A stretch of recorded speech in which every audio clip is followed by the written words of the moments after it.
வணக்கம் மக்களே, welcome to the metro show. இன்னைக்கு ஷோல நம்ம பார்க்க போகிறது யுவர் ஃபால்ட் அப்படின்ற ஸ்பானிஷ் மூவியோட ரிவ்யூ. இந்த படம் பார்த்தீங்கன்னா அமேசான் பிரைம் ஓடிடி ஆப்ல அவைலபிளா இருக்கு, தமிழ் டப்பிங்லயுமே அவைலபிளா இருக்கு. இந்த படம் மை ஃபால்ட் அப்படின்ற படத்தோட ஆக்சுவல் சீக்வல் தான். இந்த மை ஃபால்ட் படம் அப்படின்றது நல்லாவே ஒரு வரவேற்பை பெற்ற ஒரு படம் அப்படின்னே சொல்லலாம். அதுக்கு காரணம் நிக் அண்ட் நோவா அப்படின்ற ரெண்டு நபர்களுக்கு இடையே இருக்கக்கூடிய ஒரு காம்ப்ளிகேட்டட் ரிலேஷன்ஷிப்பை தைரியமா சொன்ன ஒரு படமா இருக்கும். ஸோ அந்த ரிலேஷன்ஷிப்ல இருக்கக்கூடிய ஃபர்தர் ப்ராப்ளம்ஸ் அப்படின்ற மாதிரி தான் இந்த பார்ட் 2ல காட்டியிருப்பாங்க. ஆக்சுவலா நிக் அண்ட் நோவா இவங்க ரெண்டு பேரோட லவ்வை பத்தி அவங்க வீட்டுக்கு தெரிய வந்துருது. ஸோ அவங்க எப்படியாவது இவங்களை பிரிச்சு விடணும் அப்படின்றதுக்காக சில விஷயங்கள் பண்றாங்க.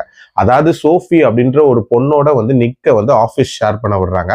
ஸோ அதுல இவங்களுக்குள்ள ஏதாவது ரிலேஷன்ஷிப் மலரும் அப்படின்ற மாதிரி எதிர்பார்க்கறாங்க. அதே மாதிரி நோவாவை படிக்கிறதுக்கு வெளியே அனுப்பிடுறாங்க. ஸோ ஹாஸ்டல்ல அவ தங்குறா.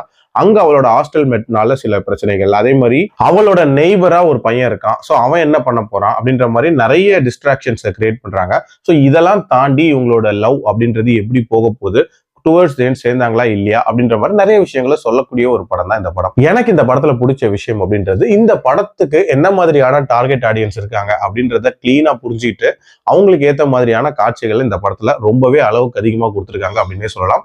ஒரு விதமான ரொமான்ஸ் ஓவர்லோடட் அப்படின்ற மாதிரி நிறைய காட்சிகள் அப்படின்றது இருக்கதான் செஞ்சுச்சு. அதே மாதிரி நிக் அண்ட் நோவா இவங்களோட கெமிஸ்ட்ரி அப்படின்றதுமே இந்த பார்ட்லயுமே ரொம்பவே நீட்டா இருந்துச்சு அப்படின்னே சொல்லுவேன். இவங்களோட ரிலேஷன்ஷிப்ல என்ன மாதிரியான சேலஞ்சஸ் பில்ட் ஆக போகுது அப்படின்ற ஒரு பரபரப்பையும் உண்டாக்கியிருந்தாங்க.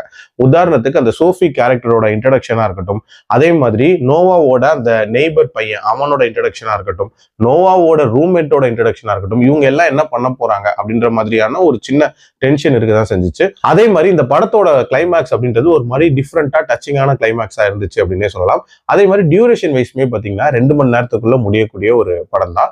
அண்ட் விஷுவலாவும் நிறைய காட்சிகள் நல்லாவே எடுக்கப்பட்டிருக்கு. உதாரணத்துக்கு அந்த கார் ரேஸ் சீன் அப்படின்றதெல்லாம் ஓரளவுக்கு நீட்டாவே இருந்துச்சு. பட் பார்ட் 1 கொடுத்த அந்த இம்பாக்ட் அப்படின்றது பார்ட் 2ல இல்ல அப்படின்னே சொல்லலாம். இன்ஃபேக்ட் அதுக்கு முக்கியமான காரணம் அந்த ரிலேஷன்ஷிப்ல இருக்கக்கூடிய சேலஞ்சஸ் அப்படின்றது அந்த அளவுக்கு உண்மைக்கு நெருக்கமா இல்லை அப்படின்னே சொல்லலாம்.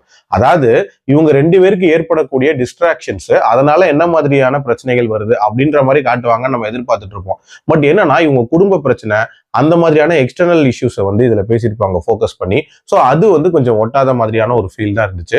அதே மாதிரி அந்த முக்கியமான பிரேக்கிங் பாயிண்ட் மொமெண்ட் இருக்குல்ல, அதுக்கு இன்னுமே ஸ்ட்ராங்கான ரீசன் இருக்கும் அப்படின்னு சொல்லிட்டு நான் எதிர்பார்த்துட்டு இருந்தேன். பட் ரொம்ப சப்ப ரீசன் அப்படின்ற மாதிரியான ஒரு ஃபீல் தான் இருந்துச்சு. ஸோ அதெல்லாமே இன்னும் கொஞ்சம் பெட்டரா பண்ணியிருந்திருக்கலாம். நடுவுல எல்லாம் பாத்தீங்கன்னா இந்த படம் ரொம்ப லேகா போற மாதிரியான ஒரு ஃபீலுமே இருக்கதான் செஞ்சுச்சு. ஸோ இந்த மாதிரியான விஷயங்கள்லாம் இன்னுமே கரெக்ட் பண்ணியிருந்தாங்கன்னா இந்த படம் ஒரு சாட்டிஸ்ஃபைங் சீக்வலாவே இருந்திருக்கும். பட் இப்போதைக்கு ஒரு ஓகேஷ் மூவி அப்படின்னே சொல்லுவேன். என்னோட ரேட்டிங் இந்த படத்துக்கு 2.8 out of 5. அடல்ட் கண்டென்ட்டை பொறுத்த வரைக்கும் நம்ம எல்லாருக்குமே தெரியும் இது வெரி ஸ்ட்ரிக்ட்லி ஃபார் அடல்ட்ஸ். அதுக்கேற்ற மாதிரி பிளான் பண்ணிக்கோங்க. மீண்டும் அடுத்த விமர்சனத்தில் சந்திக்கிறேன். நன்றி, வணக்கம்.